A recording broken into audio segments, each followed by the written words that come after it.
1925ರ ವಿಜಯದಶಮಿಯಂದು doctor KB Hedgewar ಅವರ ದೂರದೃಷ್ಟಿಯಿಂದ ಹುಟ್ಟಿದ ರಾಷ್ಟ್ರೀಯ ಸ್ವಯಂ ಸೇವಕ ಸಂಘ ಇಂದು ಶತಮಾನವನ್ನ ಪೂರೈಸಿದೆ. ವ್ಯಕ್ತಿ ನಿರ್ಮಾಣದಿಂದ ರಾಷ್ಟ್ರ ನಿರ್ಮಾಣ ಎಂಬ ಧ್ಯೇಯದೊಂದಿಗೆ ಆರಂಭವಾದ ಈ ಪಯಣ ಕೇವಲ ಸ್ವಾತಂತ್ರ್ಯಕ್ಕಾಗಿ ಅಲ್ಲ, ರಾಷ್ಟ್ರೀಯ ಚಾರಿತ್ರ್ಯ, ಆತ್ಮ ಜಾಗೃತಿ, ಸ್ವಾಭಿಮಾನ ಮತ್ತು ಏಕತೆಯ ಸಂಕಲ್ಪವಾಗಿತ್ತು. ಪ್ರತಿದಿನ ನಡೆಯುವ ಶಾಖೆಗಳಲ್ಲಿ ಶಿಸ್ತು, ಏಕತೆ, ಸಾಹಸ ಮತ್ತು ದೇಶಭಕ್ತಿ ಬೆಳೆಸುವ ಮೂಲಕ ಲಕ್ಷಾಂತರ ಸ್ವಯಂ ಸೇವಕರು ರಾಷ್ಟ್ರ ಸೇವೆಯಲ್ಲಿ ತೊಡಗಿದ್ದಾರೆ.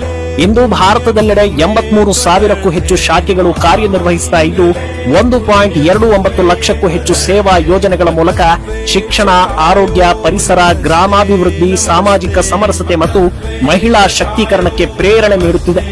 ಸಂಘದ ಪ್ರೇರಣೆಯಿಂದ ಹುಟ್ಟಿದ ವಿದ್ಯಾಭಾರತಿ, ಎಬಿವಿಪಿ, ವಿಶ್ವ ಹಿಂದೂ ಪರಿಷತ್, ವಿಜ್ಞಾನ ಭಾರತಿಯಂತಹ 32ಕ್ಕೂ ಹೆಚ್ಚು ಸಂಸ್ಥೆಗಳು ಸಮಾಜದ ಪ್ರತಿಯೊಂದು ವಲಯದಲ್ಲೂ ಸೇವೆ ಸಲ್ಲಿಸುತ್ತಿವೆ.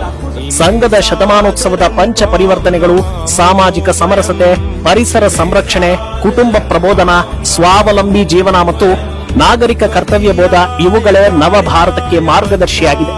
ಸ್ವಾರ್ಥರಹಿತ ಸೇವಾಭಾವದಿಂದ ಕೇರಳ ಪ್ರವಾಹದಿಂದ ಗುಜರಾತ್ ಭೂಕಂಪದವರೆಗೆ ಪ್ರತಿಯೊಂದು ವಿಪತ್ತು ಸಂದರ್ಭದಲ್ಲೂ ಸ್ವಯಂ ಸೇವಕರು ನೆರವಾಗಿದ್ದಾರೆ ಮತ್ತು ಪ್ರತಿ ಸಮಯದಲ್ಲಿ ಬೆನ್ನೆಲುಬಾಗಿ ನಿಲ್ಲುತ್ತಿದ್ದಾರೆ. ಹಿಂದೂ ಸಮಾಜದ ಸಂಘಟನೆಯೇ ಭಾರತದ ಶಕ್ತಿ ಎಂದು ಗುರುತಿಸಿ ಭಗವಾ ಧ್ವಜವನ್ನ ಗುರುವಾಗಿ ಸ್ವೀಕರಿಸಿದ ಸಂಘ ಇಂದು ಭಾರತವನ್ನ ವಿಶ್ವಗುರು ಮಾಡುವ ದೀರ್ಘದೃಷ್ಟಿಯೊಂದಿಗೆ ಮುಂದುವರಿಯುತ್ತಿದೆ. 100 ವರ್ಷಗಳ ಈ ಅಸಾಮಾನ್ಯ ಪಯಣ ಕೇವಲ ಇತಿಹಾಸವಲ್ಲ, ಮುಂದಿನ 100 ವರ್ಷಗಳ ಸಂಕಲ್ಪ, ಸಾಮರ್ಥ್ಯ ಮತ್ತು ಸಮರ್ಪಣೆಗೆ ಸಾಕ್ಷಿಯಾಗಿದೆ. ಭಾರತ್ ಮಾತಾ ಕಿ ಜೈ.